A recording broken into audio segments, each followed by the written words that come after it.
ನಮ್ಮ ಕನ್ನಡ ಸಿನಿಮಾ ಇಂಡಸ್ಟ್ರಿಯಲ್ಲಿ ಈ ನಡುವೆ ಸಸ್ಪೆನ್ಸ್ ಥ್ರಿಲ್ಲರ್ ಮೂವಿ ಕಮ್ಮಿ ಅಂತಲೇ ಹೇಳ್ಬೋದು.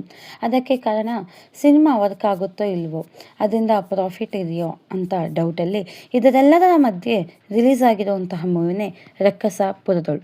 ಇದೊಂದು ಸೈಕಾಲಜಿಕಲ್ ಸಸ್ಪೆನ್ಸ್ ಮಿಸ್ಟ್ರಿ, ಈ ಮೂರನ್ನು ಒಳಗೊಂಡಿರುವಂತಹ ಸಿನಿಮಾ. ರಕ್ಕಸ ಪುರದೊಳು ಸಿನಿಮಾ ಫೆಬ್ರವರಿ 6ರಂದು ರಾಜ್ಯಾದ್ಯಂತ ಬಿಡುಗಡೆಯಾಗಿದೆ. ಇನ್ನು ಈ ಸಿನಿಮಾವನ್ನು ಡೈರೆಕ್ಟ್ ಮಾಡಿದವರು ರವಿ ಸಾರಂಗ ಅವರು. ಇದು ಇವರ ಫಸ್ಟ್ ಫಿಲಂ ಆಗಿದ್ದರೂ ಕೂಡ ಎಲ್ಲರನ್ನೂ ಅವರ ಕಡೆ ಗಮನ ಸೆಳೆಯುವ ಹಾಗೆ ಮಾಡಿದ್ದಾರೆ. ರವಿ ವರ್ಮಾ ಅವರು ರಕ್ಕಸ ಪುರದೊಳು ಸಿನಿಮಾವನ್ನು ಪ್ರೊಡ್ಯೂಸ್ ಮಾಡಿದ್ದಾರೆ. ಇನ್ನು ಈ ಸಿನಿಮಾದಲ್ಲಿ ರಾಜ್ಬಿ ಶೆಟ್ಟಿ ಅವರು ನಾಯಕನಾಗಿ ನಟಿಸಿದ್ದು, ಇವರು ಆಯ್ಕೆ ಮಾಡಿರುವ ಈ ಸ್ಕ್ರಿಪ್ಟ್ ವರ್ಕ್ ಆಯ್ತಾ, ಕತೆ ಹೇಗಿದೆ ಅಂತ ತಿಳ್ಕೊಳ್ಳೋಣ ಬನ್ನಿ.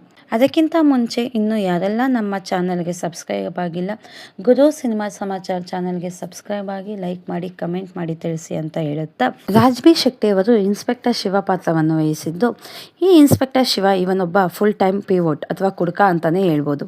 ಮೆಂಟಲಿ ಸ್ವಲ್ಪ ಪ್ರಾಬ್ಲಮ್ ಅಥವಾ ಡಿಸ್ಟರ್ಬ್ ಆಗಿರೋ ಕಾರಣಕ್ಕೆ ಪೊಲೀಸ್ ಡ್ಯೂಟಿಯಿಂದ ಬ್ರೇಕ್ ತಗೊಂಡು ಮತ್ತೆ ರೀಜಾಯಿನ್ ಆಗ್ತಾನೆ. ಅವನಿಗೆ ರಕ್ಕಸಾಪುರ ಎಂಬ ಕಡಿಮೆ ಕ್ರೈಮ್ ರೇಟ್ ಇರೋ ಜಾಗಕ್ಕೆ ಪೋಸ್ಟ್ ಆಗುತ್ತೆ. ಆ ಹಳ್ಳಿಲಿರೋ ಜೀವನ ನೆಮ್ಮದಿ ಅನ್ನೋ ಹಾಗೆ ಹಳ್ಳಿಲಿ ಎಲ್ಲರೂ ದೇವರ ಮೇಲೆ ನಂಬಿಕೆ ಮತ್ತು ದೆವ್ವ ಅನ್ನೋ ಭಯದಲ್ಲಿ ಇರ್ತಾರೆ. ಹಾಗಾಗಿ ಆ ಹಳ್ಳಿಲಿ ಪ್ರಾಕ್ಟಿಕಲ್ ಆಗಿ ಯೋಚನೆ ಮಾಡೋರಿಗಿಂತ ಮೂಢನಂಬಿಕೆಯಿಂದ ಬದುಕುತ್ತಿರುವ ಜನರೇ ಜಾಸ್ತಿ ಇರ್ತಾರೆ. ಹೀಗಿರುವಾಗ ಒಂದು ದಿನ ಆ ಊರಿನ ಸ್ವಾಮೀಜಿ ಅಪಶಕುನ ಆದಾಗ ಊರೇ ರಕ್ಕಸ ಬಂದಿದ್ದಾನೆ, ಅವನು ರಕ್ತ ಕೇಳ್ತಿದ್ದಾನೆ ಅನ್ನೋದನ್ನ ಹೇಳ್ತಾರೆ. ಅಲ್ಲಿಂದ ಆ ಊರಲ್ಲಿ ಸಾಲಾಗಿ ಹೆಣಗಳು ಬೀಳೋಕೆ ಸ್ಟಾರ್ಟ್ ಆಗುತ್ತೆ. ಇದನ್ನ ನಮ್ಮ ಇನ್ಸ್ಪೆಕ್ಟರ್ ಶಿವ ಹೇಗೆ ಭೇದಿಸ್ತಾನೆ, ಊರಿಗೆ ಬಂದಿರೋದು ನಿಜವಾಗ್ಲೂ ಕೊಳ್ಳಿ ದೆವ್ವನ ಅಥವಾ ರಕ್ಕಸಾನ, ಇಲ್ಲ ಅಂದರೆ ಅವರ ಹೆಸರಲ್ಲಿ ಬೇರೆಯವರ ಕೈವಾಡ ಇದೆಯಾ ಎಂಬುದನ್ನ ಸಿನಿಮಾ ನೋಡಿನೇ ತಿಳ್ಕೋಬೇಕು. ಇನ್ನು ರಾಜ್ಬಿ ಶೆಟ್ಟಿ ಅವರು ಡೇ ಬೈ ಡೇ ಅವರು ಒಂದೊಂದು ಸಿನಿಮಾದಲ್ಲಿ ವಿಭಿನ್ನ ನಟನೆಯಿಂದ ಎಲ್ಲರ ಮನಸ್ಸನ್ನ ಗೆದ್ದು ಜಾಗವನ್ನ ಪರ್ಮನೆಂಟ್ ಮಾಡ್ಕೋತಿದ್ದಾರೆ ಅಂತಾನೆ ಹೇಳ್ಬೋದು. ಅವರು ಒಂದು ಸಿನಿಮಾ ಮಾಡ್ತಿದ್ದಾರೆ ಅಂದಮೇಲೆ ಆ ಸಿನಿಮಾ ಮೇಲೆ ಒಂದು ನಂಬಿಕೆನ ಇನ್ನೂ ಜಾಸ್ತಿ ಮಾಡ್ತಾನೆ ಇದ್ದಾರೆ ಅಂತಾನೆ ಹೇಳ್ಬೋದು. ಇನ್ನು ಈ ಸಿನಿಮಾ ಇಷ್ಟು ಕ್ರಿಯೇಟಿವ್ ಮತ್ತೆ ನ್ಯಾಚುರಲ್ ಆಗಿ ಬರೋಕ್ಕೆ ಕಾರಣರಾದ ಈ ಸಿನಿಮಾದ ರೈಟರ್ಸ್ ಆದ ರವಿ ಸಾರಂಗ ಮತ್ತೆ ಕ್ರಾಂತಿ ಕುಮಾರ್ ಅವರಿಗೆ ಕ್ರೆಡಿಟ್ಸ್ ಅನ್ನ ಕೊಡಬೇಕು.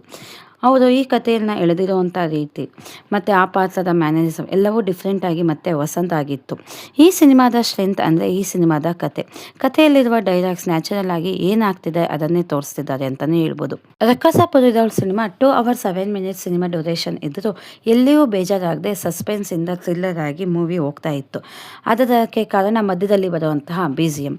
ಅರ್ಜುನ್ ಜನ್ಯ ಅವರು BGM ಮ್ಯೂಸಿಕ್ನ ಈ ಸಿನಿಮಾದಲ್ಲಿ ಸಕ್ಸಸ್ಫುಲ್ ಆಗಿ ಜನರೇಟ್ ಮಾಡಿದ್ದಾರೆ ಅಂತಲೇ ಹೇಳ್ಬೋದು.